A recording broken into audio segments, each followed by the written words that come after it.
Welcome back, everybody. It is Wins Above Fantasy, episode 185. To commemorate my team's batting average this week, we got a great show lined up tonight. We are talking Fantasy All-Stars, which is always a topic you can slice and dice different ways, but very excited to have you guys joining us. I'm Burnett, joined as always by Mr. Steve Gesuele.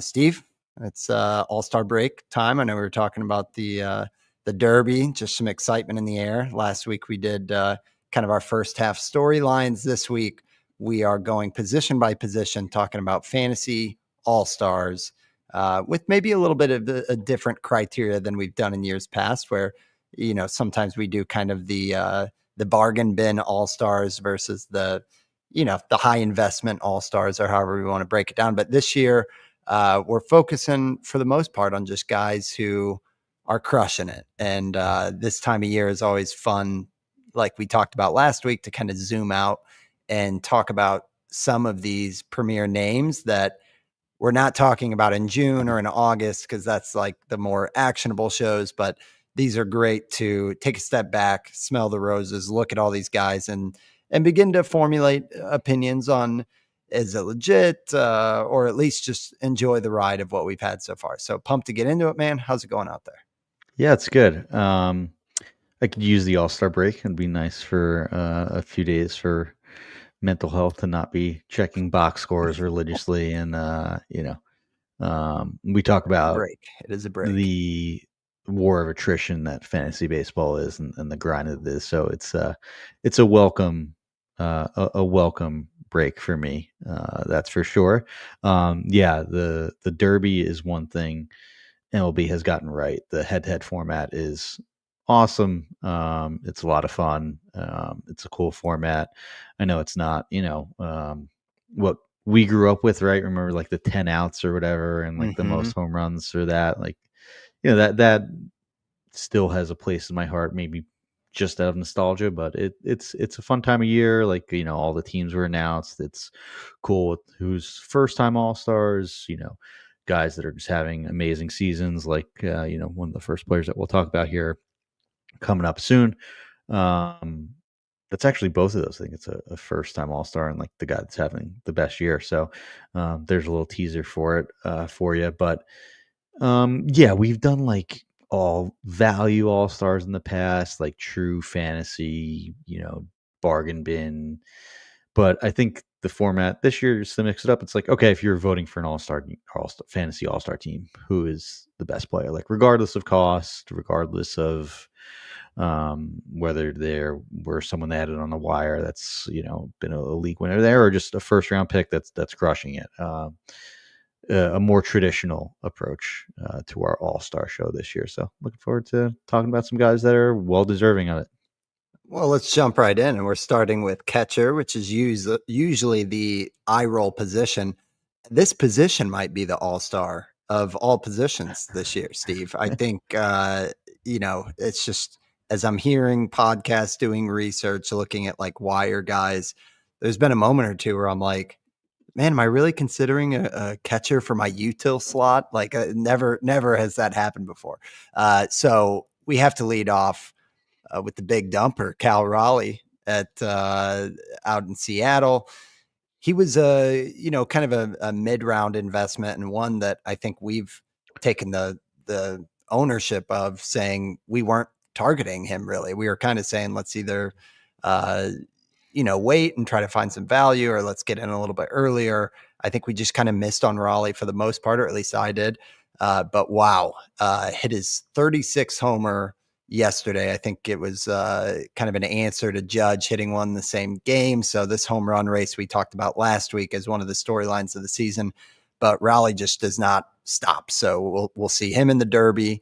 But yeah, 36 homers. He is now at 76 RBIs on the season, 1029 OPS, and like we talked about last week, a 268 batting average, which is also very, very impressive, because you kind of think of Raleigh as the type that would be maybe not as deep as the Mike Zunino, but maybe like a 240. You would absolutely take what he's doing right now. It would be like kind of the best version of a Kyle Schwarber type of year. So Raleigh has been terrific. And since we talked about him last week, Steve, I'll kind of jump to the next one as well. We'll do these in tandem. That Will Smith is having a nice year as well. And I know the Dodgers offense has been kind of stop start outside of Otani in terms of like when you're getting production from who, but Will Smith has been kind of the stabilizing Mm-hmm.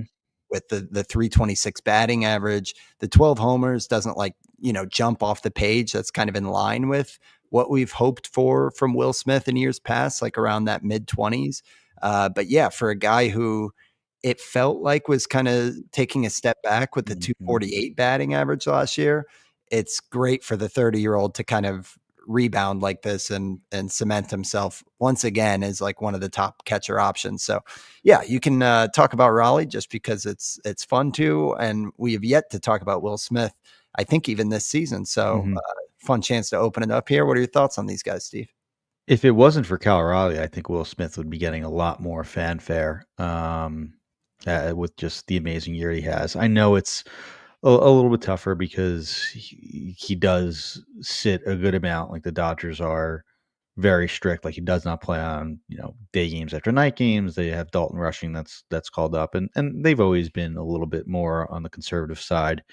But I think it's going to pay off. It did look like Will Smith was on like a steady decline since like his breakout in what 2021 that was ish 2022, Mm-hmm. and there's just been a slow decline seemingly with the OPS, and like it was like okay, how much can we expect? I mean, it was a fine year last year. It was 20 homers that from the catcher position and 400 and 544 plate appearances. Like you'll take that, but it wasn't the okay, yeah, Will Smith has an argument for number one overall catcher.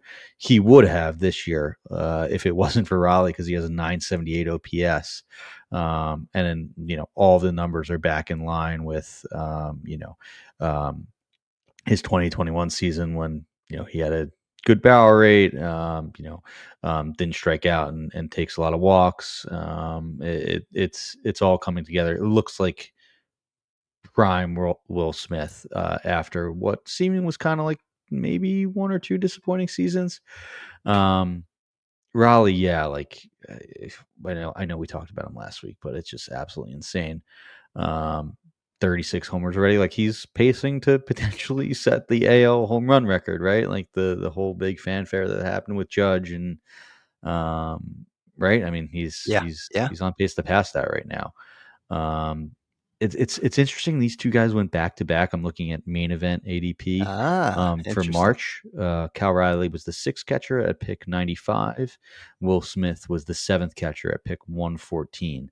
So I have a lot of shares of Will Smith. Like I kind of waited till I was okay with Smith, Langoliers, Ohapi, like that 100 to 150 range Mm-hmm. for catchers. So I don't have as much Cal Raleigh. I do have one share. I guess I think in a league where he maybe fell a little bit into that pick 100 range, or maybe it was just earlier in the season, in the draft season before there was some hype. But yeah, I really think that like at least my thought on draft season was like, okay, I'm cool with either Raleigh or Langoliers. I'll probably lean Langoliers because I think their production is going to be similar, low batting average, maybe 30 homers in a good season. Mm-hmm. And I'm cool with that as my first catcher. Literally, you already have 30 homers plus six at the All-Star break with a few Mm-hmm. games to go for Cal Raleigh. So just an amazing season. And Will Smith too, like a 970 OPS from the catcher position. I know the volume may not be there, but it's been super valuable for Will Smith. It's kind of being overshadowed. I'm glad he made our All Star team, considering that Riley's really the only catcher worth talking about so far this year. Mm-hmm. Yeah. My Sal Perez approach on a couple leagues isn't looking anywhere near as good and kind of a steeper investment. So, yeah, I'm with you. And I think for Smith, it's interesting to just see like how it's coming as well because he's doing a ton of damage on like sliders with a 632 slug, and last year he had like a 378 slug. So that type of stuff is cool to see that they're kind of evolving or improving in areas that seem like a massive delta. I mean, when you look at like some of the underlying stuff, like the barrel rate is up, but like 2 percentage points. So it's not like a huge jump there. But in my opinion, I think a large portion of what Will Smith is doing is just kind of seeing pitches and adjusting his approach to sliders. So yeah, I mean, he's a stud in points league, always has been with like the walk rate and everything. So yeah, you're riding the wave if you got either one of these guys. 548 slug, like that's the good stuff. Yeah. That's the best slug he's had since 2020, and 2020 was a shortened season. But and even that short stint when he first came up in 2019 looked really good. A 571 slug. So it's And it looks legit. It's impressive. Yeah. Everything that's kind of underlying or Leading the league, indicators. on pace for a batting title. I think the first catcher, it would be the first catcher to win a batting title since. I'll have to. I can't answer my own trivia, so I'll have to look that up while we talk first baseman. Gosh, yeah. What did Pudge Rodriguez hit back in the day? But yeah, so what you got? Judge. I mean, we'll get to Judge. Buster Posey. Buster Posey. There you go. There you go. Okay. And Joe Mauer won 3 of them, so we there should you have go. gotten one of those. Yeah. Similar talk track when we go to first base in Pete Alonso, because this is a guy that last year a 240 average, and we I think the industry appropriately said like this is still Pete Alonso after he's had a couple down years, but even so, I think the 290 batting average is beyond what people would have thought, and his XBA is even higher than that underneath it. I mean, he is just smashing the ball this year. The RBI, like the 21 homers is great, but for Pete Alonso, that's not like tracking to be a career watermark or anything. Yeah. But still, you'll take this overall production. And I do think that when you look at the 75 RBIs, that is kind of tracking to be, up there with what is 2022 year, we had 131 RBIs. So yeah, overall, just another stud season from a 30-year-old, just like Will Smith, who, we were kind of hoping could bounce back, but to see it is altogether a different thing. So yeah, I think Alonso, he's kind of been in that Devers Riley territory where it's just like you'll take any of those guys and you're always happy with it, but it never pans out, or it doesn't always pan out in the way that ends up being a fantasy all-star. So hats off to Pete Alonso. This is a great one for our philosophy, Steve, of like get one of those first basemen in the top 5 of that position. And Alonso has just been a mainstay. So it's good to see him back in there. And, he's only going to scoot up draft boards next year with what he's doing if he keeps it up. But thoughts on Alonso before we get into an honorable mention on more of the value side for first base? I think there was a little skepticism with Alonso, especially considering he was coming off, 2 straight years of either a disappointing batting average when he had 217 in 2023. Yeah, I know the 46 homers and 118 RBIs made you sort of forget about that, and the fact that he had just a 23% strikeout rate, and all of the barrel rate was still really good. So was he seriously going ADP 45? Yeah, that's what I was about to say. He was in his main event in March was 48. So that's the start of the 4th round. Whoa.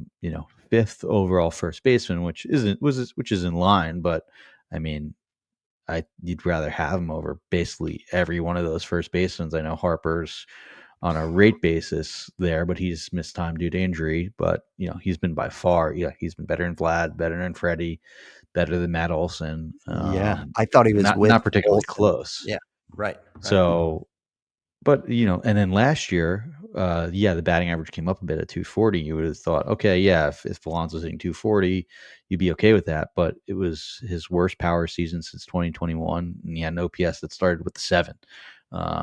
It was pretty disappointing. It was his worst slugging percentage by like 30 points for his career.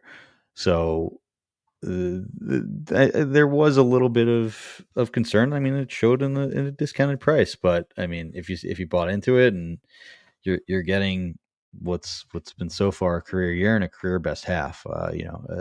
His best WRC plus by 22 points so far. So it looks like it's best of both worlds. It's one of the good batting average for years for Alonso, and a year where he should approach 40 homers. Like he could have a Cal Raleigh half, right? Like he could Hmm. have 30 homers and approach 50 like he did, or like he has hit 50. He hit 50 in 53 his rookie year. There's uh, it's a well deserved All Star bid for Alonso from a It's fantasy end, especially that he came at a discount.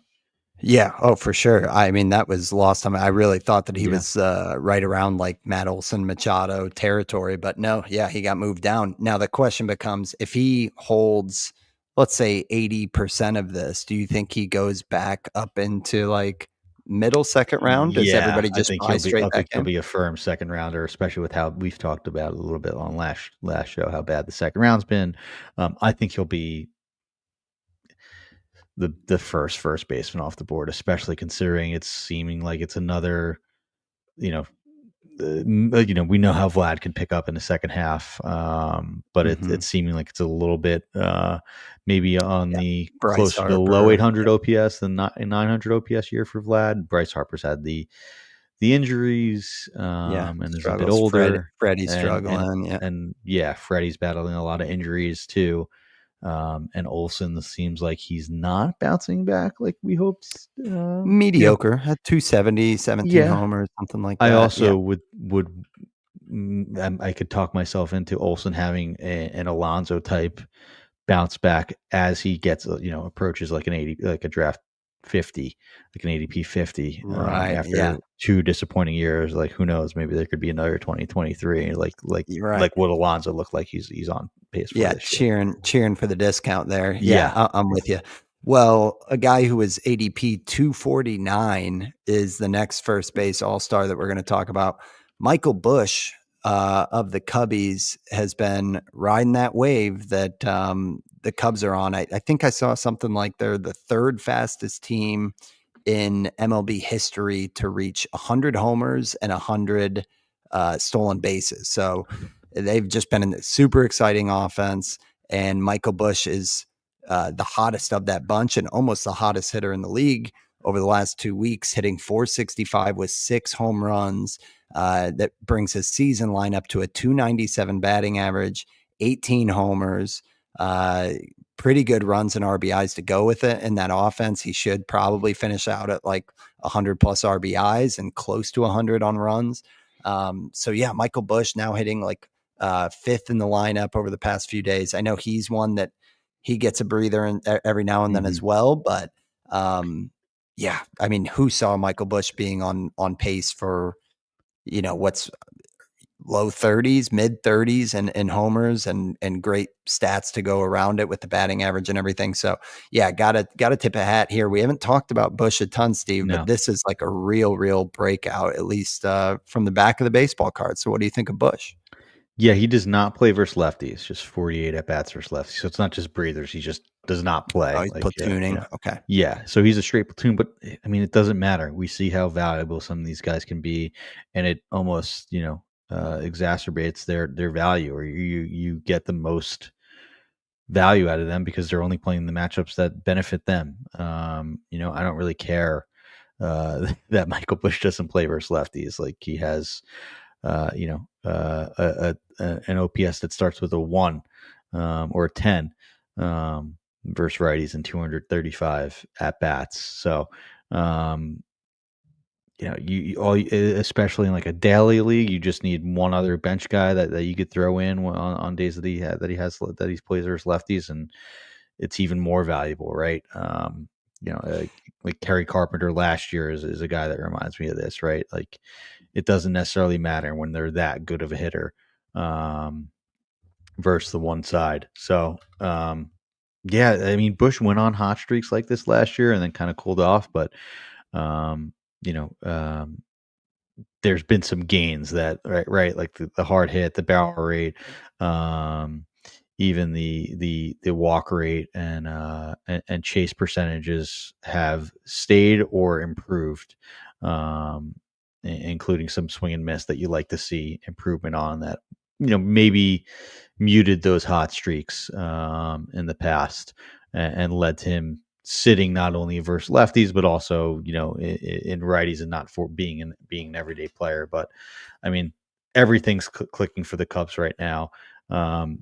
We'll get to an outfielder that's a big reason why they're the first team to have that Mhm. is homer and steals stat that you dropped there. But um, yeah, what a season Michael Bush has have. What a last few weeks. But it was hard. It was hard to find. I think for most of these we put two guys, but for first base was like Alonso, and I'm like, I don't know anyone else that's really deserving, and Bush definitely is, I think, deserving of that second slot there for our all-star second base or all-star first baseman. Yeah, and that's, one to keep an eye on too, because he's starting to get some reps against lefties as well. Like Okay. Yeah. his last game, he was benched because I was just, when you mentioned that, I was just looking because his last, like, I think 10 or 11 games, last time he sat was June 29th. Okay. Um, and so there's some articles that he did damage recently. So it's kind of that Kerry Carpenter Yeah, thing where it's like, if you're that hot, how do you take that bat out of he lineup? started versus the last two lefties. Um, so on Saturday the 5th and Thursday the 3rd, as we record this on the 9th, he started versus lefties. He did sit on, the Sunday prior and the Friday prior versus lefties, but that's interesting that he started versus lefties. And he probably Uh, need to take a step forward. I mean, they're not doing that for no reason, right? Like, it's, I'm trying to think, is there an injury or something that they're dealing with, that like who's his normal platoon yeah, partner let's see what, there Oscar research in said. Chicago? Yeah. Yeah, I I mean, mean, Justin Turner's been kind of brutal, right? I think that's the natural platoon. I mean, I don't think there's, like, a bat injury, but no, they've been kinda moving pieces around, throughout the season, so I'm not sure who slides over. yeah, no, there's no one really on the injured list. I think it's just like a straight platoon with Turner, but Turner's just been so brutal this year that, um, I don't really care. Like, I'd rather play Bush versus a lefty than have Turner's 595 overall OPS this year, right? Yeah, Like, and and Bush hasn't been miserable, like, looking he has at two his homers last year. versus lefties. Yeah, yeah, Well, even last year, it was like a 700 OPS or something, like, it's not awful, so, yeah. yeah, one to watch for sure, and if he can prove that he can do damage, I know I'm just looking now, he said he's always been comfortable against lefties, so, yeah, there could be real upside there for the breakout on Michael Bush. We will keep rolling throughout the infield and offense and speed it up a little bit because we don't have 3 hours tonight, but we're gonna take our first ad break. We'll be right back after this. All right, so Steve, I'm going to do a little rapid fire here at second. I got to lead off with my boy Ketel Marte because we fought over him at the start of the year, Hmm. and I know he's had the injury, but other than that, in the 68 games he's played, he's been on a pretty torrid pace. 19 homers, 291 average, 978 OPS. Uh, yeah, Catel's been a bright spot for the D-backs for sure. And at the second base position, I think, volume aside, he's probably been the single best contributor at second. So good for anybody who did draft him because you had to pay the price. But Hmm. then in the bargain bin, like we talk about, Michael Garcia is having a excellent, just kind of Garcia-esque contribution season with a 305 average, 8 homers, 18 steals. And then Brandon Lau was one that we talked about. I feel like more in like January, February when there was so much excitement with like the ballpark and Hmm. just the lefty pop that he could offer as a bounce back. But a 272 average with 19 homers at this point, I think that's beyond what we were hoping for. I mean, it would be fun to go back and listen to those episodes because I think we were saying like, oh, he's even had a year or two where the batting average has crept up. But we had kind of capped him at being, I don't know, like a 245, 250 best case at this stage in his career. And he has proven to be the breakout. So Maikel Garcia, Ketel Marte, Brandon Lau at second. What do you think of these guys here? Yeah, they've made second base a lot more palatable than like you would have thought heading into the year, right? Like it was easier for me to, relatively, it was easier for me to find all-star second baseman than first baseman because a lot of the guys at the top have been slightly disappointing. Garcia, I think, has been just the best one maybe overall, just because the volume's been there too, right? Ketel Mm-hmm. Marte has missed a good amount of time and has like 100 less plate appearances, but on a rate basis, he's been amazing and is putting up. I think basically you just need to pencil it like Marte. I'll definitely take the L on that. Like I think you pencil him in for a 900 OPS, just maybe shave 15 to 20 games off for an IL stint, which is Yeah. fine and still probably the best second baseman that there is. Brandon Lau's been or Lowe. It's Brandon Lowe, right? Yeah, Brandon Lowe, Josh Lau. Oh no, Mm, Brandon Lau, Josh Lowe. Okay, okay, and yep, Nathaniel Lowe. yes, Yeah, I think Nathaniel he's the Lowe. only Lau. Yeah, yeah. Yes, you're right. The Josh and Nathaniel are brothers. Brandon is the Lau. I've always had a soft spot for Brandon Lau. Like, I feel like he's been kind of criminally underrated and had some tough years with injuries and Yeah, battled you back wrote him injuries. But up. like, You wrote him up a yeah, time or two on bold predictions, I feel like. yeah, but like he's basically been like a 20 homer guy even the last 2 years in 107 games, 109 games while dealing with those injuries. And now it looks like he's, knock on wood, um is on pace to like, carry out that production throughout a whole year. I know, ironically, he has a side injury right now. Has missed the last 3 games, but the last thing, it's not a back, right? That's the thing that's been bothering him for so long. But he's a guy that could approach 35 homers in a good year. I mean, he did it, right? He Mhm. had 39 homers in 2021. And had 21 homers in back-to-back years with less than 110 games in each season. So the power is never questioned. It's a great ballpark. The one thing that's a little bit concerning is the fact that the Rays schedule was so front loaded, that there's going to be a lot more road games. I know that's something to Mm, think about with a third baseman that could have been an all-star, but is not on a list, in Junior Caminero, right? He has like a close to 1,000 OPS on the road and like an OPS that's barely cracking 6 on the road, or at the 1,000 OPS at home, yeah, low yeah. OPS on the road, and there's a lot more road games. A lot of that is, though, they just haven't had that many road games, and one sort of hot week on the road can change that. But it is a super hitter friendly park in Tampa at the Stein. Yeah. Um, just something to keep in mind. But yeah, it's nice to see um, Brandon Lau having a healthy, good year and showing what he's capable of. Maikel Garcia, it's like this. Like, where was this last year? He was everyone's sleeper last year, and Right. it's coming together this year, right? It's like good average, good speed. Like if he just contribute a little bit with homers and lift the ball a little bit because he hits the ball so hard. This is kind of what's happening now with Maikel Garcia.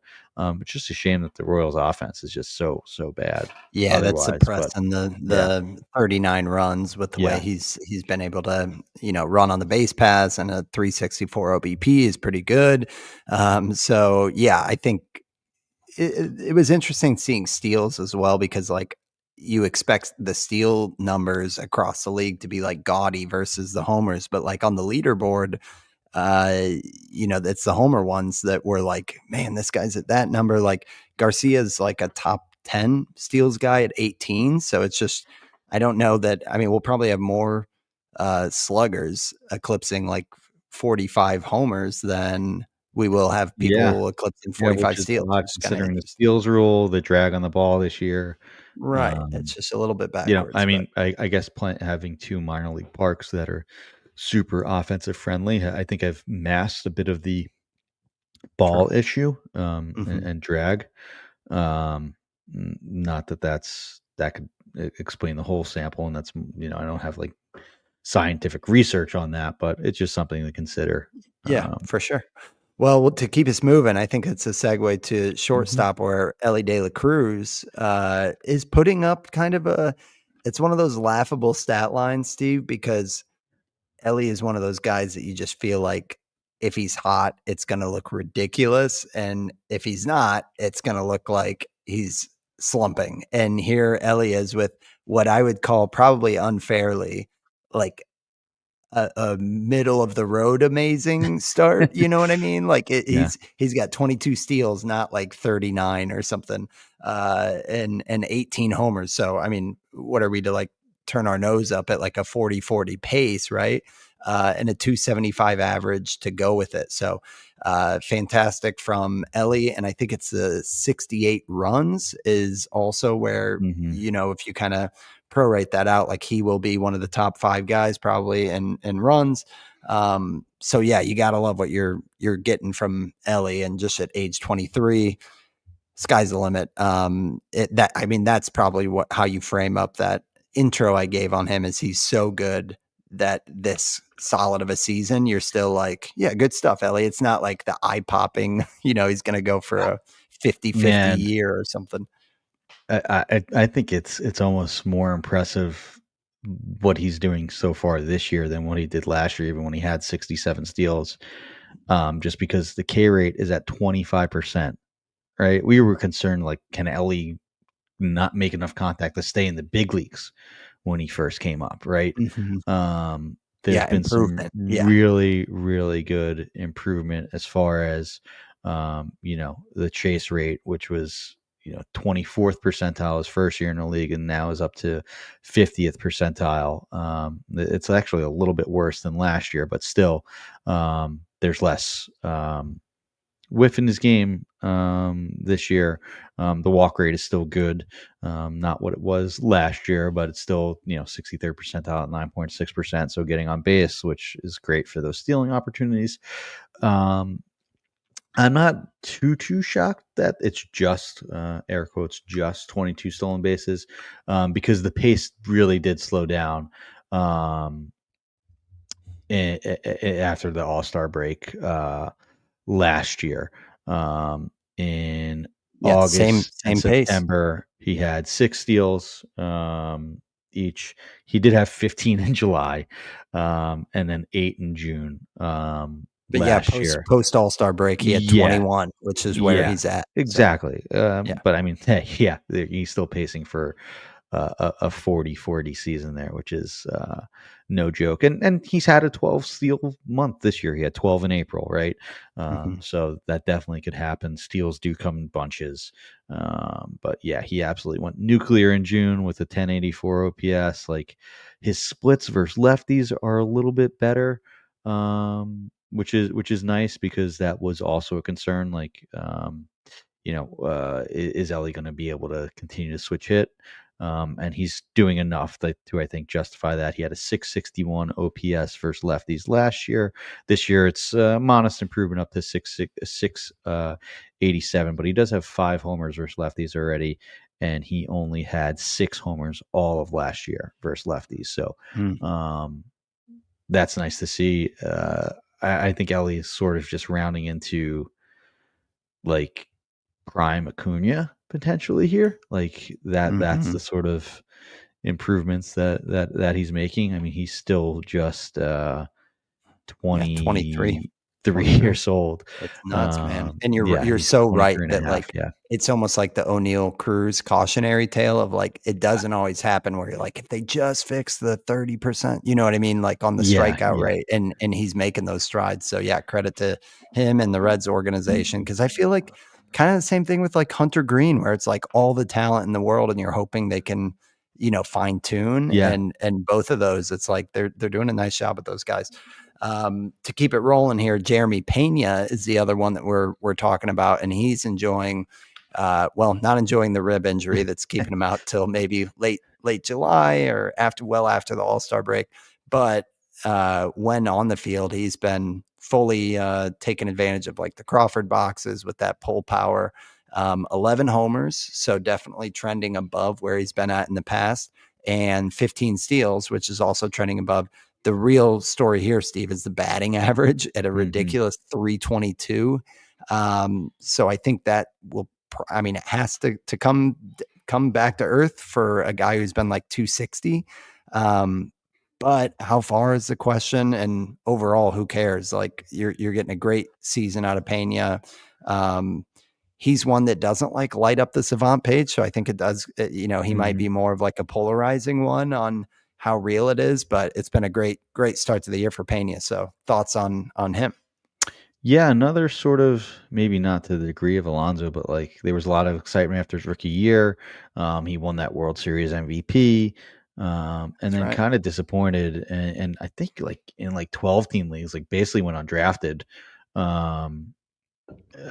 after in a deep league, you on the surface, like 15 homers, 20 steals, 266 average, like that's fine. But more than fine for a shortstop or an MI, but a 700 OPS, and this basically in back-to-back years isn't something that you're doing Really flips targeting. over to, like, especially at a shortstop position where it's so deep and then filled with superstars at the top, right? Mm-hmm. Um, You were like which I settling think you for Pena. Yeah.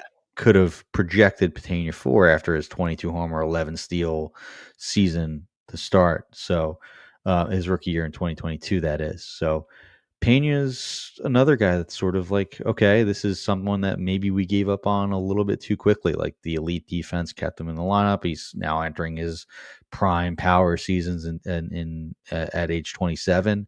And sure, yeah, there's a high BABIP this year,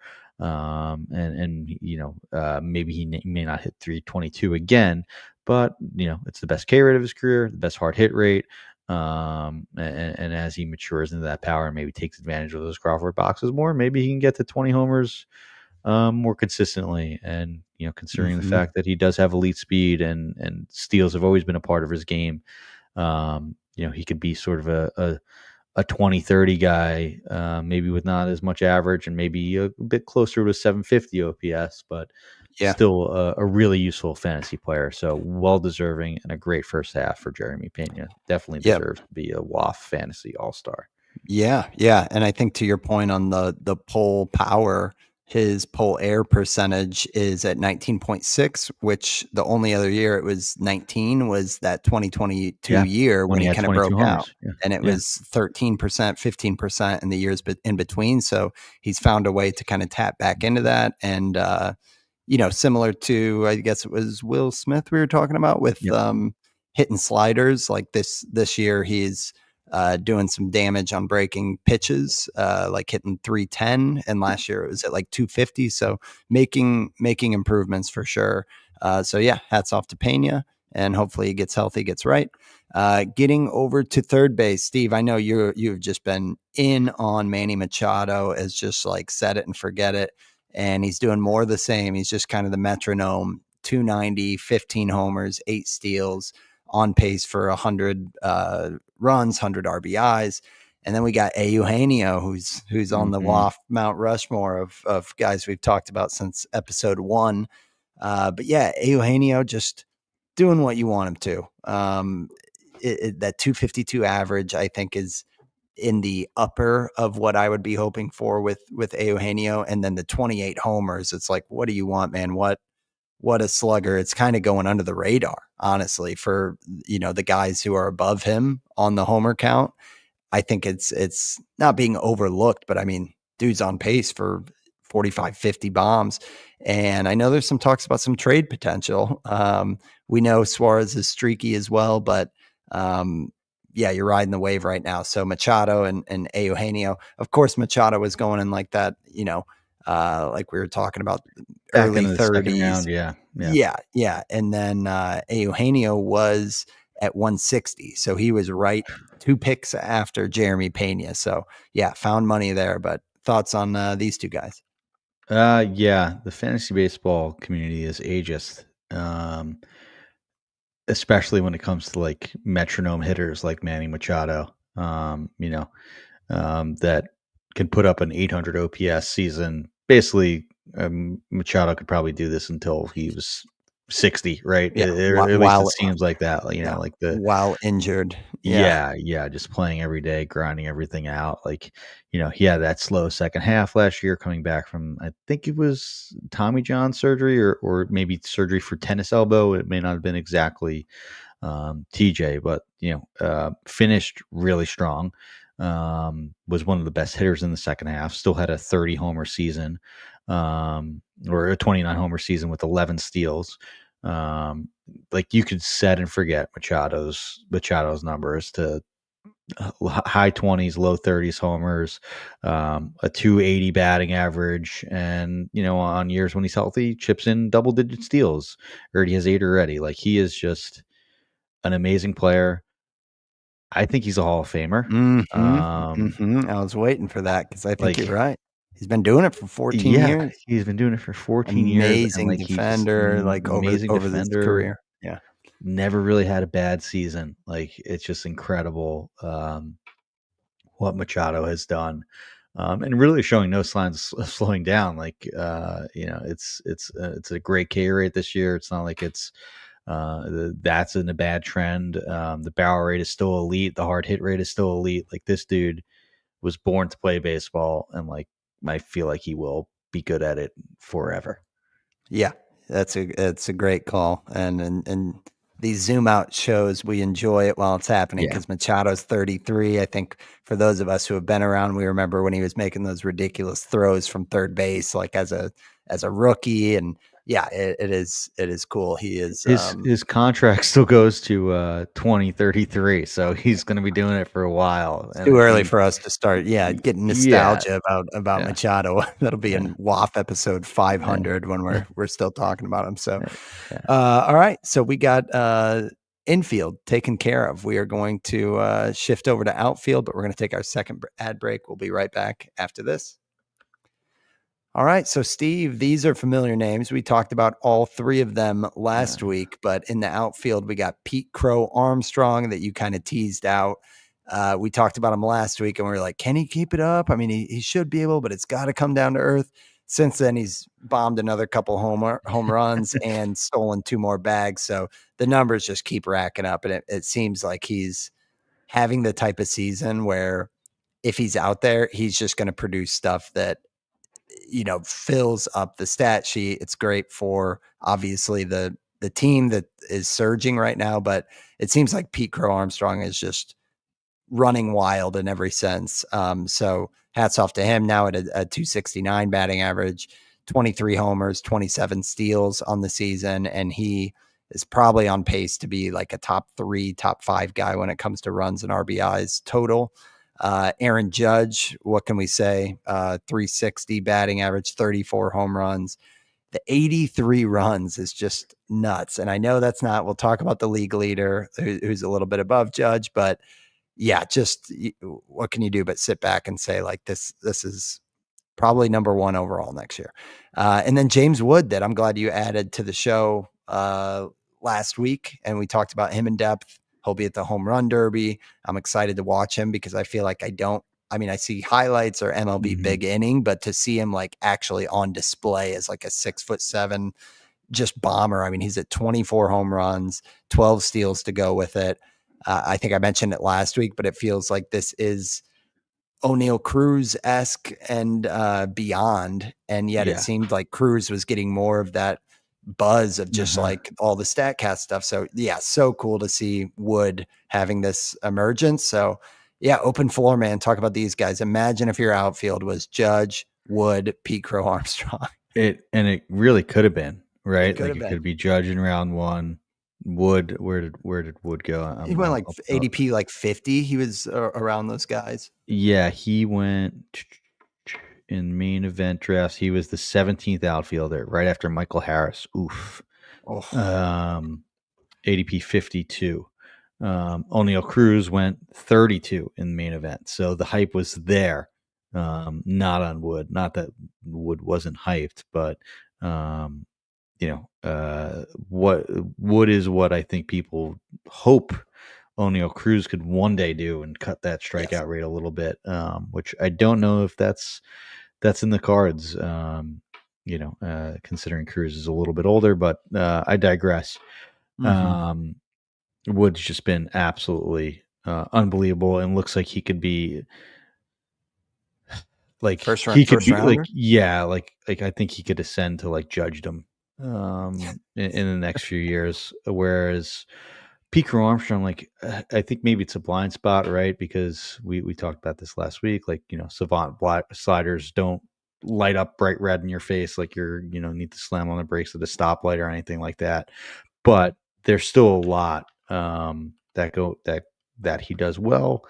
And I also think that sometimes like players that have a walk rate of like 4.5% and may not run, you know, OBPs that keep the OPS down, right? Like he's having an amazing year. He's slugging 540. It's still just an 850 OPS, right? Like if you're slugging Right. 540, your OPS should start with a 9, but That's a it good point. doesn't in Peak Armstrong creates. But in 5x5, who cares? OBP is not a category. Yeah. But I think guys like that, especially ones that maybe don't hit the ball as hard consistently, maybe make more contact, which also sort of suppresses the barrel rate. And then he does have some swing and miss in his game, does chase a bit, right? Like, so there's some things that I think keep players like this, at least before they break out, their price suppressed.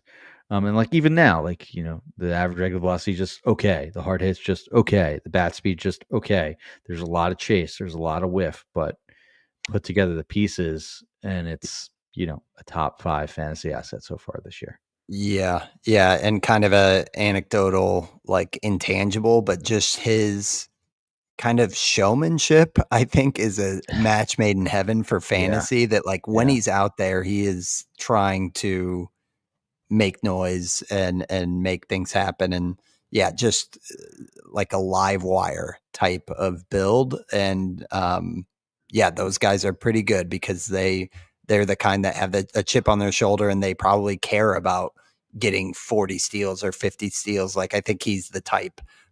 We've talked about some of those guys in the past too. Like, yeah, that's some of them aren't coming to the yeah. like even That like a that Tommy Pham or something like that, right? Yeah, guys that like want to get stats and want to steal bases and Right. talk about hitting these numbers. Like Acuna's that guy as he just hits his Yes. second homer of the night, Against you. and, Yeah. and should be on this all-star list for sure.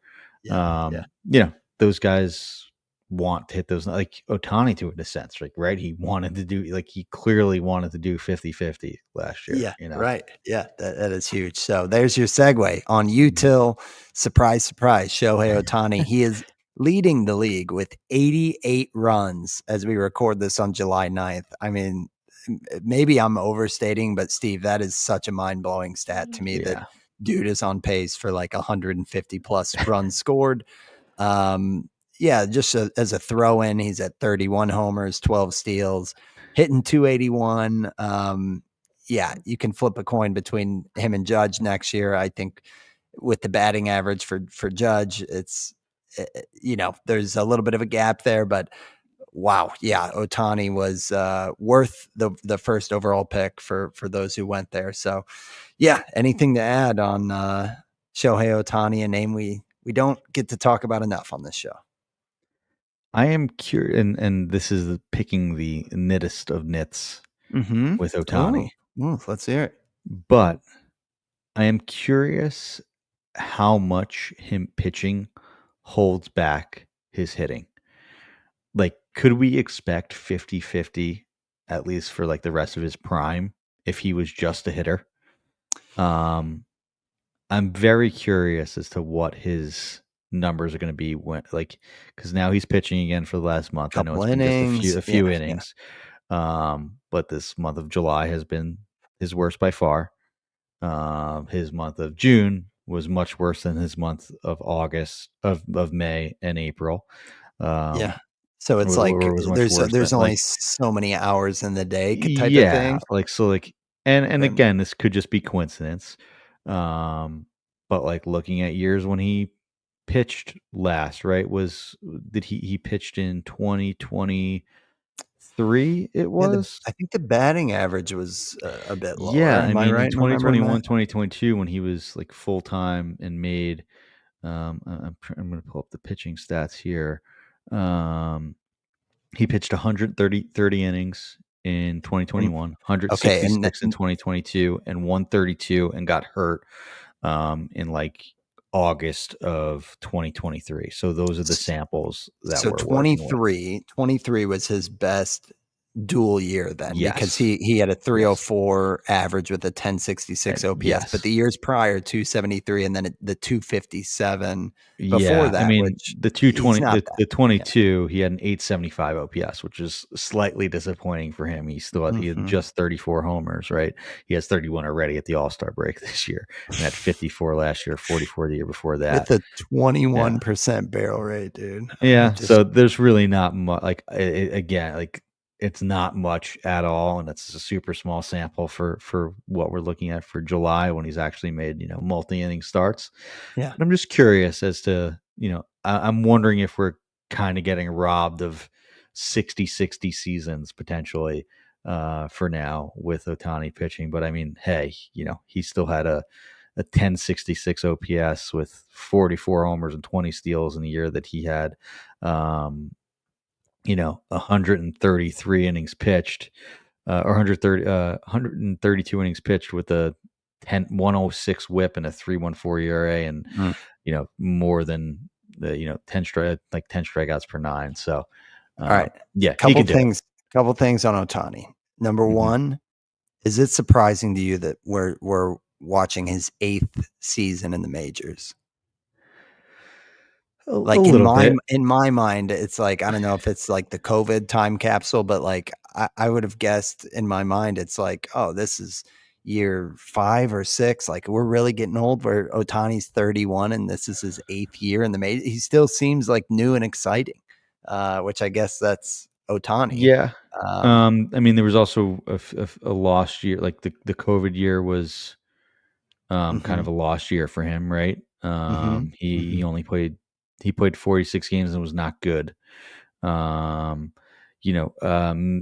played only 114 and 106 games his first 2 years, right? So he battled some injuries there as well, and really didn't become the superstar that we sort of dreamed on until 2021, when he broke out with that 46 homer and 26 stolen base season and still pitched well, right? So, but Fair. since then, it's basically been improvement across the board as a hitter, and even as a pitcher too. Like he sort of matured into a guy that knew how to pitch rather than just throw. That last year that he was pitching in 2023, so it's super impressive. My memory of him as a New Yorker is Mike Francesa and Mike and the Mad Dog talking on MLB Network about how when Otani like had like 30 strikeouts and 50 at bats in spring training, and Francesa saying that the Yankees were lucky they didn't get him. That was a classic New York radio Mike Francesa moment. So that's my first memory of Otani. And Oh that's my not even god. that's like Yeah. barely even top 10 of his like cold takes ever. And if you had ever asked That's about it, he would say amazing. that he never said that in a That is classic amazing. Francesa fashion. So yeah. Oh, I love it. Yeah, and then the other thing I was gonna ask, because 'cause I've never rostered him in my home league. Have you, Steve? Yes, I Yeah. did. I had him. We recently changed him to two players, just because Okay. last year was so good. I did have him when he was a dual player. I got like the second or third pick.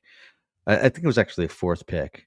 Um, I had him in 2022, And I joke Oh, that was his worst hitting year by far when he had yeah. just 34 homers and 11 steals. He's still a good pitcher, but like, I'm like, why didn't I get him in any other year when he had 40 homers or 50 Right, homers and right. was the MVP the year before that. Like, so he was just okay. Yeah. Not even that he was really good. He wasn't the, you know, MVP. It was an MVP year. It was basically his only non-MVP year in the last 5 that I had him. Right. Okay. No, no, no. So that's I just needed a little Otani talk Mhm. because Mhm. we don't always get the chance. But jumping to talking some other pitchers here for the All Stars. Zach Wheeler setting off the tone. I know going into the season we talked about Wheeler being kind of the safest, most reliable, Mhm. because Scooble had the extra tax and Scooble's been excellent as well. He is on this list as a spoiler alert, but Wheeler is just kind of cemented himself as like the low risk, out and out ace. And that's been to the tune of a 2.17 ERA, a .84 whip, 148 strikeouts, and 116 innings. So phenomenal stuff from Wheeler. Tarek Skubal is on the same strikeout count with 148. He also has ERA flirting with 2, a 2.02 ERA, a .81 whip. And yeah, their stat lines are almost identical, honestly. So those two have been just elite SP1s. And then, yeah, I think we talked about Hunter Brown last week, but he's kind of the bargain bin one. I know Logan Webb has been great as well. They were both in that 100 pick range, and that makes me sleep better at night a little bit because I did load up on some Logan Webb right around that Hunter Brown territory. But Brown, 129 strikeouts and 110 innings, a 2.21 ERA. Like these are Cy Young candidates for sure this year. Mhm. And then I did throw in as an honorable mention Nathan Eovaldi, who comes much deeper in the bargain bin, and Eovaldi in his own right has been really good. I feel like now Eovaldi, he's kind of been dealing with stuff, right? Because there's been less. Was it an Yeah, injury or something? He's had some short he did have a starts. quick IL stint, if I Okay, remember correctly, but he's back and has looked good. yeah, and Which I'm kinda a glad they 162. IL'd him because he's Yeah. been a guy that's, like, kind of fallen off a bit in the second half recently after amazing, Mhm. first half, so Yeah. maybe it's a way to sort of, spread out his innings a little bit, Mhm. but yeah, he's been absolutely amazing. Um Yeah, closer to a strikeout per inning, but a Mhm. 1.62 ERA and a .85 WHIP. It's just Yeah. insane what these 4 have done. So, yeah, man, I don't know how much there is to add here. I know we talked about Brown last week, but Skubal and Wheeler, you're probably feeling pretty good if you invested that high up because Yeah. pitching always comes with a question mark, right? Scooble and Wheeler are, like, 2 of the best recent arguments to invest early in pitching. So Wheeler, especially, just with how good he's been, and it's so ironic because he was the guy that couldn't stay healthy with the Mets, had all this potential, and Right. never really cashed in on it, and Feels like then a different basically, player. Yeah. yeah, it's almost like two different careers. Like he was great in 2019, the year before he had free agency with the Mets. Maybe not on the level that he is now, but 195 innings of 24% strikeout rate. Yeah, really good. Like definitely worth a big contract. Maybe the Phillies sort of overpaid a bit. Uh, Maybe they underpaid because since then he's Right, basically right. been the best pitcher in the league after a somewhat disappointing COVID season, but it was still I say that because it was just an 18% strikeout rate and a 2.92 ERA and 71 innings. But since then, he's basically been the best pitcher in the league and has made mostly every starts, 26 starts or more every year, not including this one where he's already made 18. But with a high 20 strikeout rate, like this has been a model of consistency and just an amazing, amazing back half of a career for Zach Wheeler. And it's just done it year in and year out.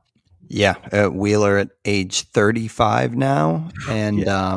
yeah, so he's when we talk about changing the guard, I don't think anybody's doing that, right away No. for Wheeler, No. but you do kind Mhm. of look at the tale of two careers, like we're talking about, and it's like he's 35. You look at Tarek Skubal, who's got an identical stat line, and he'll be as fixed as like a first round arm if he keeps this up as he was this year, just 28 years old for Skubal. And then, obviously Hunter Brown is on the ascent. Eovaldi is on the descent. Eovaldi's not really in the same No. discussion as these Yeah. three, but we had to throw him in here.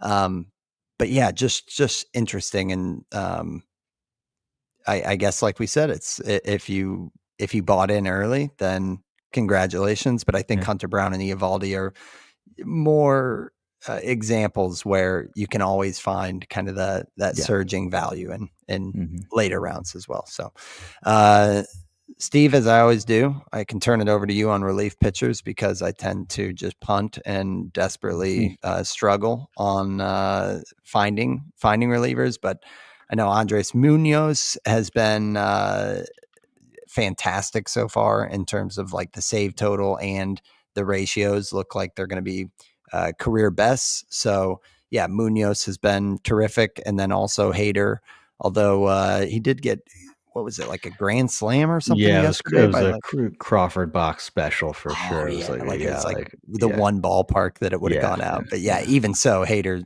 2.38 ERA, 25 saves so far. So yeah, you're pretty happy with that. But talk about these guys with just the broader closer landscape, I guess. Yeah, Munoz, I think it's interesting because Munoz, I think, is kind of entering that. Okay, this is arguably the best closer in the league. Territory. He had the stuff, never really had the save totals. Like Seattle messed around a little bit with the role. He was a bit of a fireman for a few years, right? And even last year was a great year, but it was a suppressed save total of just 22. For whatever reason, because it was Paul Sewald who was blocking him for some of those years. Is that right? Sewald was blocking him for a few years. They just used him. They didn't, use like him in the traditional role. Yeah, that was more. And now this year he's like fully in the role. He was last year, and I mean, it just turned out to be a low save total, but it's the walk rate's improving, the strikeout rate is improving. The stuff looks like some of the best stuff in the majors, and it looks like okay, now he can go on a run of having consecutive 30 save seasons for many years in a row here, kind of what Josh Hader was and has been, and continues to be already with 25 saves and some of the best numbers of his career, right? Like the walk rate is by far the best number of his career. There's a little bit more homers, but that's sort of always been the part of his game, aside from like 2 years we had under a 0.5 homer per nine in 2023 and 2021, when he had ERAs that started with 1. But I mean, it's sort of the best of both worlds this year, with the strikeout rate and a low 2's ERA. The 0.79 WHIP is also great, and those home runs are going to hurt less when you're those are worse when you're walking 13% of the guys like you did in 2023, at just 6% this year. The occasional solo shot when we were up 3 isn't going to be too big of a deal. So I know that there's been Hader's sort of kind of, I think, been on the slow decline. And I think it's a nice reminder that he's still, one of the best closers in the league, even as he is in his age 31 season. Yeah. Great point. Cause I feel like that has been kind of the vibe, and even just ADP for Hader 54 this past year. Munoz was like high 80s. So I think Hader, Munoz will go up into that 50-40 range. And Hader should stay there. Yeah, and they might even both scoot up because we're just seeing phenomenal stuff. So so that rounds us out for the All-Star list. Steve, anyone's, when you're kind of looking over the full rundown, that jump out more than any other? Like, what are your favorite name or two that we've talked about so far? Just we didn't talk much about him, but Suarez, what a year! I mean, talk about a fit for the Yankees if he's actually on the market, with them DFAing DJ LeMahieu today, moving Peraza over moving Jazz over the second. Peraza is now playing second, or now playing third, and them saying they're in the market for a third baseman. Like, man, what a fit that is! They should be making that trade yesterday. if Suarez truly is on the market. But I guess they do have to wait a little bit for um, um, Arizona to truly fall out of it, right? Because they're still just 10 games back of the wild card. Hmm. As far as playoff odds, um, they're pretty low, but still just just um, you know what is it? 5 games out of the wild card. So, the Yeah. management can easily talk them in, and especially a team that was in this position 2 years ago and made a run to the World Series, right? So it Right. may be harder for the Diamondbacks to sell. But I think there may be a little bit more realistic with their chances this year. It's they're at a 16% chance to make to make the playoffs. So that probably needs to go down a little bit for them to go into full sell mode. But man, Hmm. what a year Suarez has had. That's just someone that I wanted to hit on um, a little bit more. We talked about how good his second half was, and maybe we should have been pounding the drum on that more with how good it was, because people definitely didn't buy into it, despite the fact that he finished with 30 homers and a 256 average. Right. What would you say his ADP was? Yeah, like 159 Yeah, or he was the something like that. 13th third baseman, the Yeah, 160. 180th overall in the main event in March. So Mm. fell even a little bit. Like, he went behind Alec Baum, Jake Berger, Mark Vientos. I know that a lot of people were on Mark Vientos. I was too. But it's really been. Yeah, we probably Jose Ramirez should probably be on this list. I think it was just bad timing. Like, he was on a bit of a Hmm. cold stretch before these last like 3 games, so Hmm. he should definitely be a third baseman. But Suarez has been just incredible, especially when you factor in that value there, with how Hmm. late he went. Yeah, I think a little bit of the lesson learned is some of those guys that the industry gets bored with, but they're out and out sluggers. Like Kyle Schwarber's having a Yeah. fantastic year Mhm. as well, and it's like those guys. It seems like for whatever reason they just don't have the buzz or excitement. But like when these guys are hitting 2 or 3 bombs for you like every week, uh, you do not regret picking them. I think my name on the rundown that is just cool to talk about is Brandon Lau, because we Yeah. did talk about him.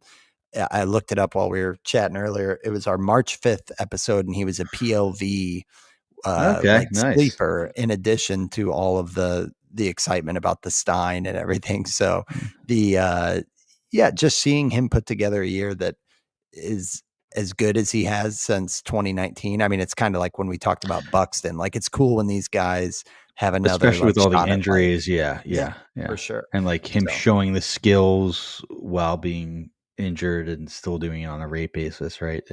yeah. It's nice when guys like that have bounce backs, especially after multiple years, right? Suarez to an extent too, right? I think Oh, people totally. thought Yeah. Suarez's career was over Yeah. after Hitting that year in 208 and all that Seattle. stuff. Yeah, yeah. Yeah. Yeah, for sure. So great show, man. It's been a great pre All-Star so far this season, and it's going to be fun kind of tuning in definitely to the Derby and to the game as well. So, yeah, we'll be back next week. We'll kind of snap back in on some actionable stuff as we all make our pushes. I know, Steve, our playoff race is red hot for the home league for me, but Nice. I'm sitting on the right side of the playoff cut There line. you go. So I'll be in the mix. And pretty soon we'll have to do our trademark strength of schedule show, and we Hmm. get into late July and kind of Hmm. eyeball who's got the cushy matchup. So yeah, we'll be back. But until next time, that's episode 185, guys. Thanks for talking baseball with us. Thanks for listening. Later.